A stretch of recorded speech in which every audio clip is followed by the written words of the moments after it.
Well, it doesn't appear too likely that we here in Hamilton would be reacting to a major nuclear meltdown. Our next guest believes that should something happen, better communication between the public and the policymakers will be one of the factors that determines a successful outcome. Dave Novog is a professor at McMaster University and is a leading expert on nuclear safety, and he joins me now. Welcome to City Matters. Thanks, Doug. Thanks for having me. You're one of the top advisors that the province of Ontario would call upon if they were to change a dot or cross a T or... Yeah, so in Ontario we have an emergency response plan. Yeah. It's designed to handle everything from small accidents up to larger nuclear scale accidents. And it really tries to coordinate the government response across branches of government and levels of government, as well as interface with things like fire departments and city and transportation sector, because in an event of those scales, you'll need high levels of coordination between groups who sometimes don't work together on a routine basis. It's interesting that we have evolved dramatically. To me, there's three phases. First, there was your teachers in elementary school saying, get under your desk. That was our emergency planning because, of course, we went through a Cold War in the 50s and 60s, and we were deathly afraid of raining nuclear devices on each other.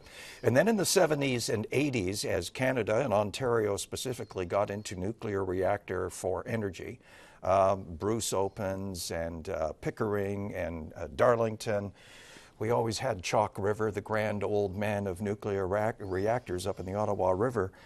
So we had a set of guidelines in the 70s and 80s. And I take it what has now happened is we've dramatically updated and upgraded those earlier guidelines. And we're looking at different things.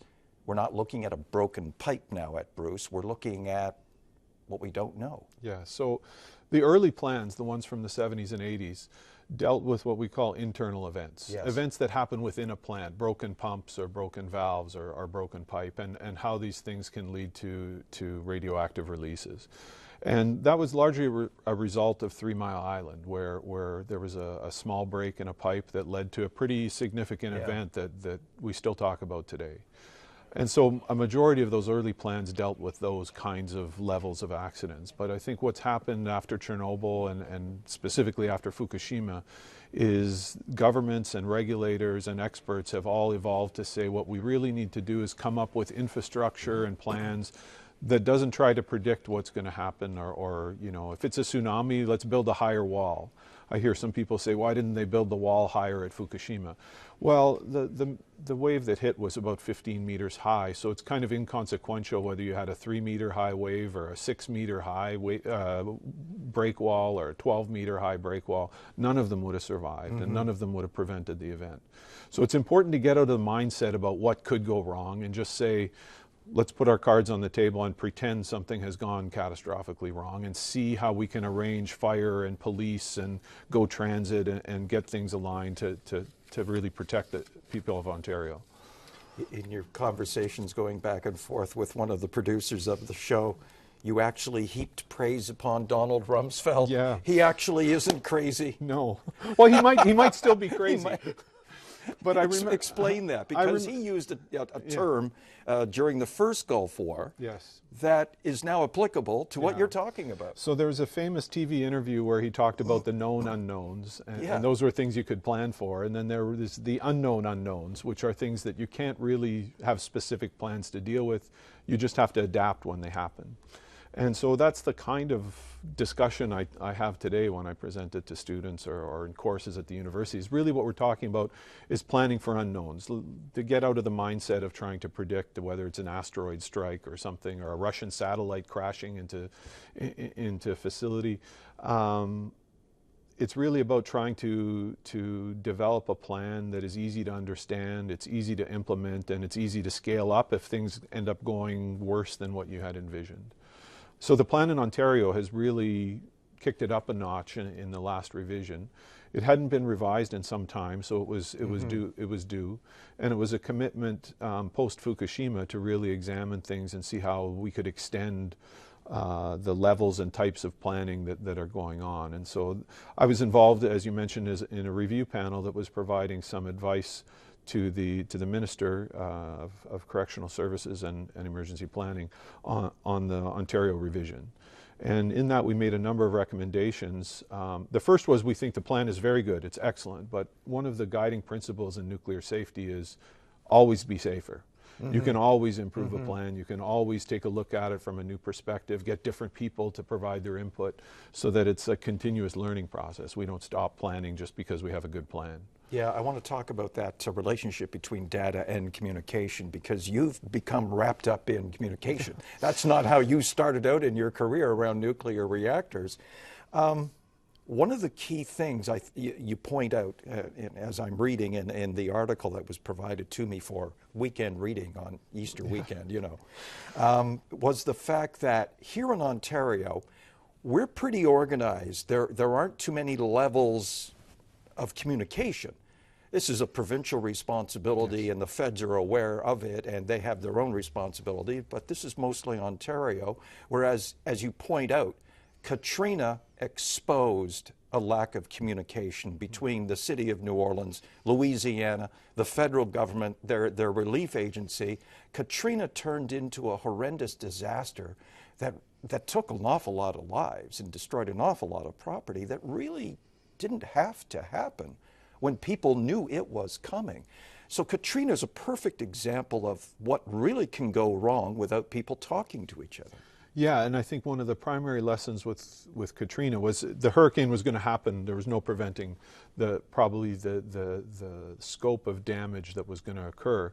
But the impact on people's lives, I think, was a lot more severe than it needed to be.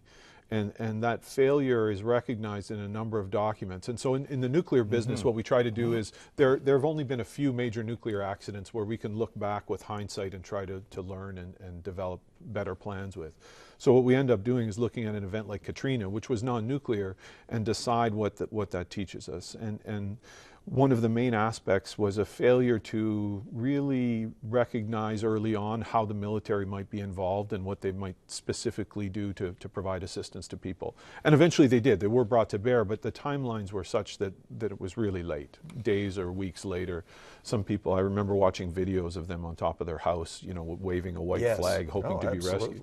And so this kind of large-scale devastation really needs some thought ahead on how you'll talk to people, how military will be staged ahead of time if you know it's coming, and they'll be ready to move in as soon as it's safe to do so. So this kind of focus on communication. Actually, I have an interesting side story on communication. I think I was quoted once as saying I once believed early in my career that communication was mumbo jumbo, that they studied that in social science, not in engineering. But actually, the truth is the communication, my view of communication and the flaws in it started very early. On March 11th, the day of Fukushima, my father called me and said, "What's going on?" He lives in Winnipeg, he's not in Japan, but he wanted to know what was going on. It was in the news everywhere. It was before any explosions took place. And I started being an expert and having studied it. He said, "I paid for your school for many years. I want some payback." I want some answers right now. So I tried to do that for him. I collected information, and it became apparent to me very early the failures in communication that were happening, the failures of understanding, you know, both within TEPCO, the utility was operating the plant, the government there, the media in North America. It was really a failure to provide information to people of an incident that was evolving. It's hard to have complete information, but giving no information is also any void like that will be filled, and might not be filled with the right information, or it might even be harmful information. And this has led me to realize that we have to focus a lot more on how people get their information. One thing I've been looking at recently is how social media has changed communication pathways. It was very evident during Fukushima. I had a blog with, I don't know, 1,000, 10,000 people looking at it. I didn't even know I had 10,000 people interested in what I wanted to say. But they were hungry for information. People wanted that instant information that they get on social media these days. And if they don't get it, they'll get it anyway. And in looking at the impact of social media, there were people in California, for example, who took radioiodine pills in order to block radiation and overdosed on it. So this kind, and just based on the information flow that they were getting, and I was seeing photos and satellite imagery that had been doctored. It wasn't even real information. Oh, So, Breitbart had yes, a hand in it. Yes, oh. yeah. So very many things like that occurred during the Fukushima accident that I said, I told myself that this is really where our failure is. We can't always predict those unknown unknowns. They may occur despite our best efforts, but we have to make sure that the public has an information pathway and avenue to get the information they need, and then they have to know what to do with that information. It can't just be data. It can't just be throwing more and more radiation dose levels to people when they don't understand what it means. They need to know what actions they need to take and when. They need to be prepared in case things get more severe, and that might give them some level of comfort, some level of control. If somebody said, we're safe now, here are the levels. Tomorrow, if the levels reach this other value, you should be prepared to move. And in that way, people at least could take some ownership of their own response during an accident, as opposed to just sitting on their TV waiting for information to come.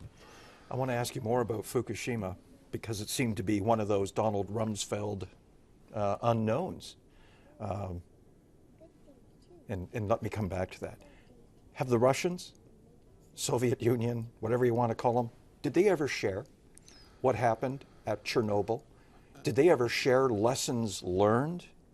Or have they just, wow, that's a big rug to sweep it under, but that's a desolated piece of the earth. Yes, I took some students there on an excursion. It was an experience. Yeah. Not always positive, but in the end, when you look at the information the students had and the experiences that we gained, we went both there and to Belarus, which is just north, where actually most of the fallout from that accident. Most of the plume.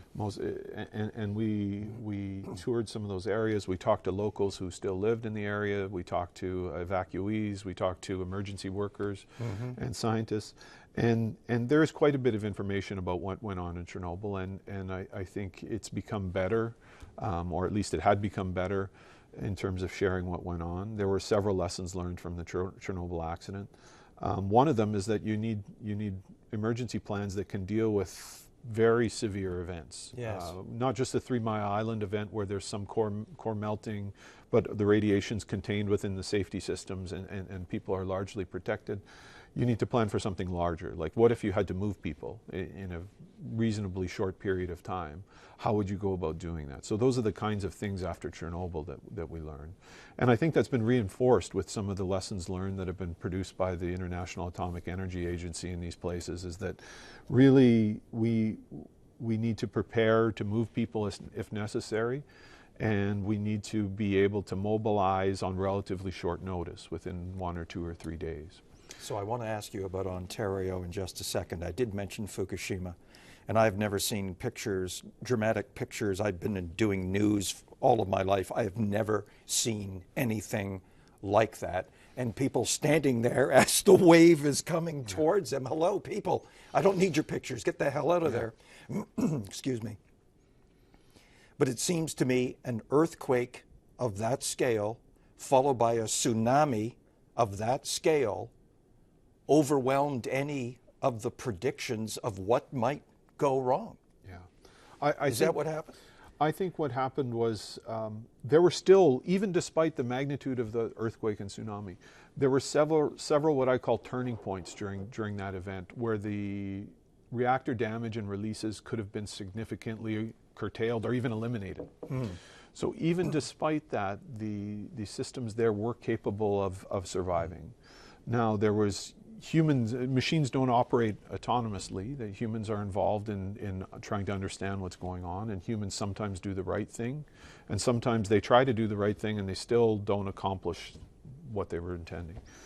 The operators did heroic service at Fukushima, but in recognizing some of the early warning signs of what was going on, there was a failure, and that led to the event really spiraling into the pictures we saw on TV. So was that because of that overwhelming mass of data that was coming at them? They have to make decisions. Yes. Within seconds, no longer than minutes, and I can't wait for the Prime Minister to get on the phone. Decision. Is that what happened? The human brain could not take in as much information as was being thrown at them by their own devices and by the outside world. Yeah, I think, you know, there's been some documentaries from Japan that this was certainly a factor. I think one of the other is one piece of information can trigger a whole, and that piece of information at Fukushima was some operators went to inspect some equipment and assumed it was in operation. There was no 100% confirmation that this was in operation.